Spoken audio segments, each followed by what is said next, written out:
की, एरिस्टोक्रेट की या रिच पीपल की, तो आप ये 7-8 पॉइंट्स लिख सकते हैं आराम से।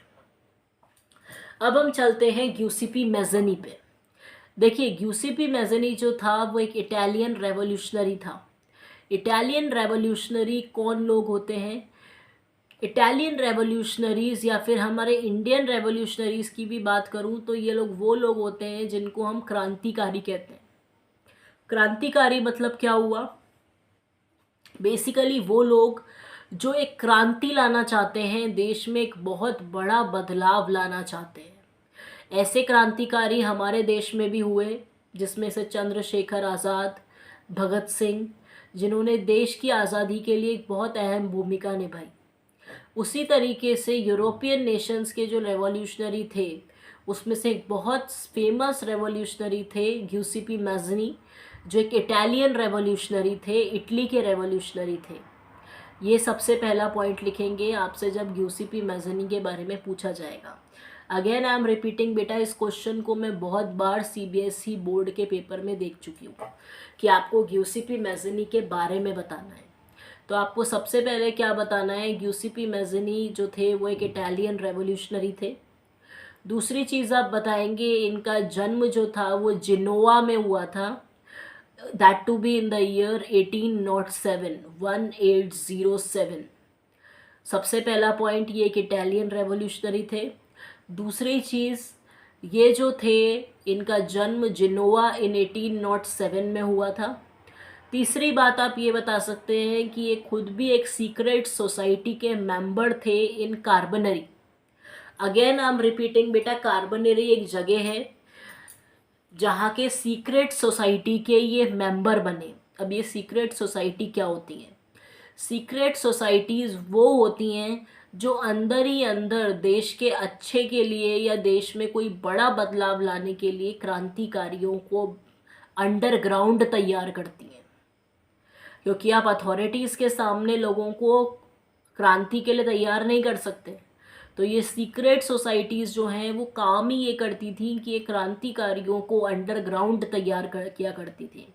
तो ये जो ग्यूसिपी मैज़नी थे ये खुद भी एक अंडरग्राउंड सीक्रेट सोसाइटी के मेंबर थे, जो अंडरग्राउंड सीक्रेट सोसाइटी थी कार्बनरी में। कार्बनरी जगह का नाम है। उसके बाद आप ये बता सकते हैं एट द एज ऑफ 24, महज 24 ईयर्स की एज में, 24 साल की उम्र में इन्हें एग्ज़ाइल भेज दिया गया, इन्हें देश निकाला दे दिया गया, क्योंकि इन्होंने लिगुरिया में, ये एक जगह का नाम है, वहाँ पर एक रेवोल्यूशनरी एक्टिविटी अटेम्प्ट की थी।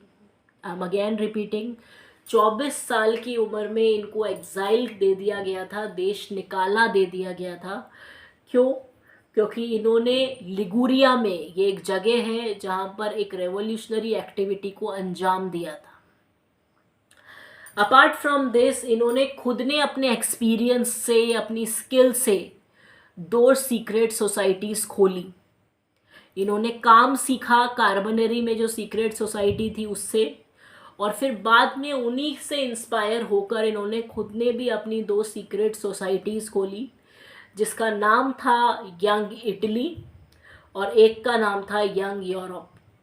तो आप इस चीज़ का भी ध्यान रखें, ये कई बार बोर्ड में पूछा जाता है कि ऐसी कौन सी 2 सीक्रेट सोसाइटी थी जो ग्यूसिपी मैज़नी ने बनाई।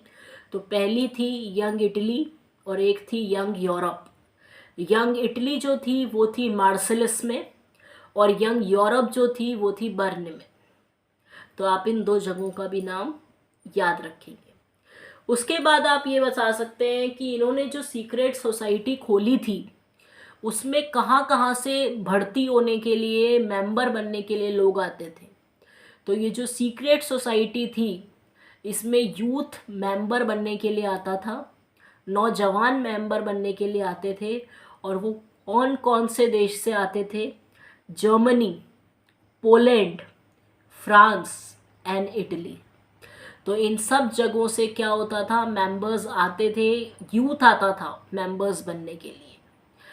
तो आप ये बता सकते हैं कि जो ग्यूसिपी मैज़नी की सीक्रेट सोसाइटी थी वो बहुत पॉपुलर हो गई थी, और उन्हें ज्वाइन करने के लिए और देशों से भी यूथ आ रहा था। Apart from this UCP Mazzini जो हैं उन्होंने एक स्टेटमेंट भी दिया था, God has made the nation natural unit of Mankind. उन्होंने ये कहा था कि भगवान ने देश इसलिए बनाए हैं कि सारे लोग यहाँ पर एक दूसरे के साथ अच्छे से रहें, ना कि इसलिए कि हम एक दूसरे पे राज करें।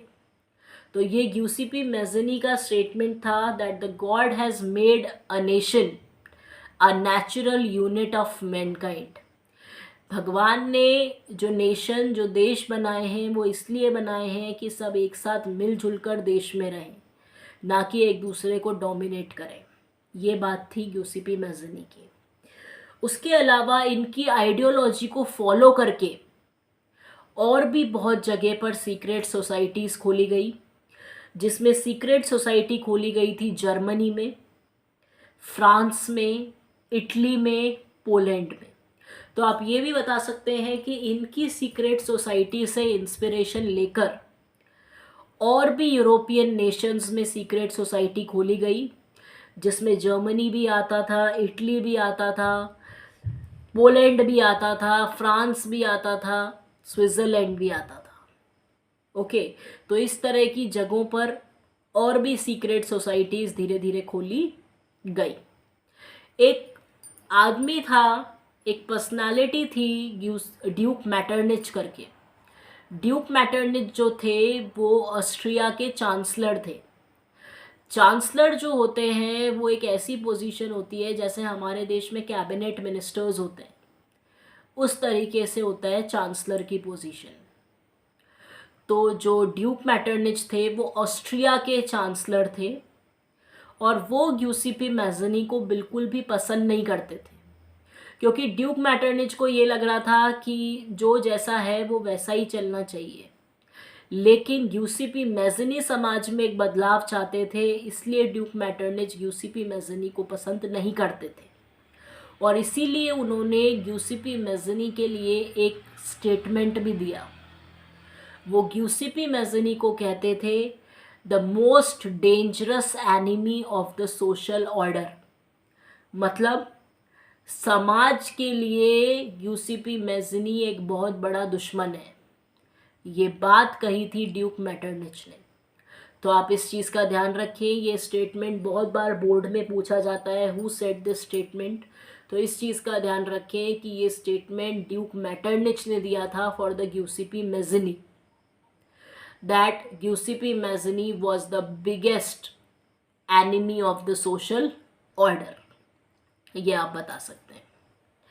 तो हम बात करते हैं दोबारा से यूसीपी मैजनी की बेटा। तो आप ये बता सकते हैं कि यूसीपी मैजनी एक इटालियन रेवोल्यूशनरी थे, फर्स्ट पॉइंट। दूसरा पॉइंट आप बता सकते हैं इनका जन्म 1807 में हुआ था जिनोवा में। तीसरा पॉइंट आप बताएंगे कि ये सीक्रेट सोसाइटी के मेंबर बने थे कार्बनरी में।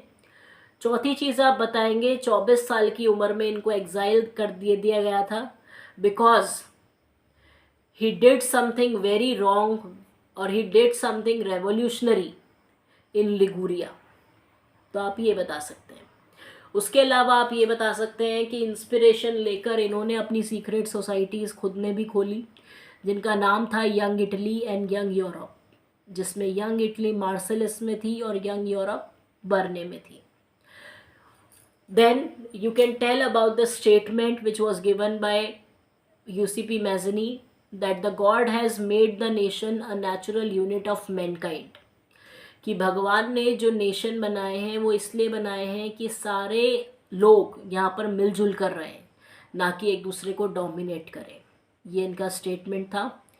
इनकी सीक्रेट सोसाइटीज़ जो थी उनमें यूथ जर्मनी से आया था, इटली से आया था, स्विट्ज़रलैंड से आया था मेंबर बनने के लिए, और भी बहुत सारे देशों ने इनसे इंस्पिरेशन लेकर अपने देशों में भी सीक्रेट सोसाइटीज़ खोली, जिनमें आते थे जर्मनी, फ्रांस, स्विट्ज़रलैंड, ये सारे देश। अपार्ट फ्रॉम दिस आप लास्ट में बताएंगे ड्यूक मैटरनिच के बारे में कि ड्यूक मैटरनिच यूसीपी मैजनी को कहते थे that this person is the biggest enemy और the most dangerous enemy of the social order. ये बात ड्यूक मैटरनिच ने कही थी, जो ऑस्ट्रिया के चांसलर थे, फॉर गिउसेपी मैज़नी। ओके, तो बेटा यहाँ ख़त्म होता है मेरा चैप्टर का part 1। I am again repeating, part 1 में हमने बात करी फ्रेडरिक सोरियो की। हमने उसके बाद सेकंड क्वेश्चन किया, how did nationalism come in Europe. तीसरा क्वेश्चन हमने किया, what were the changes brought by Napoleon. Fourth हमने किया, the reaction of the local people for the French rule. उसके बाद हमने बात करी condition of the European nations. देन हमने बात करी थी गिउसेपी मैज़नी की, और एक हमने क्वेश्चन किया था एरिस्टोक्रेट्स के बारे में। तो बेसिकली हमने आज इस क्वेश्चन की, इस चैप्टर के 7 क्वेश्चंस को कंप्लीट किया है। नेक्स्ट क्वेश्चंस को लेकर मैं बहुत जल्दी आपके पास आऊँगी। अगर आपको मेरा वीडियो अच्छा लगा हो, आपको मेरे लेक्चर्स पसंद आए हो, आपको मेरे पढ़ाने का तरीका पसंद आया हो, तो प्लीज़ लाइक करें, सब्सक्राइब करें, जिससे मैं भी मोटिवेट होती रहूं और अपना 100% आप सब स्टूडेंट्स को दूं। मेरे नोट्स जो हैं, जो भी मेरे नोट्स में लिखा हुआ है, वो सब मैंने आपको बोलकर बताया है। सब चीज़ें आपको समझ में आई होंगी। मैंने हर आंसर को 2 बार रिपीट किया है। अगर फिर भी आपको किसी भी आंसर में कोई भी क्वेरी रहती है, तो आप मुझे कमेंट बॉक्स में भी लिख सकते हैं। I request you all students, please like and subscribe. अगर आपको मेरे लेक्चर देने का तरीका, मेरे लेक्चर्स पसंद आए हों, समझ में आए हों, बिकॉज़ आपका ये काम जो है मेरे लिए मोटिवेशन का काम करेगा।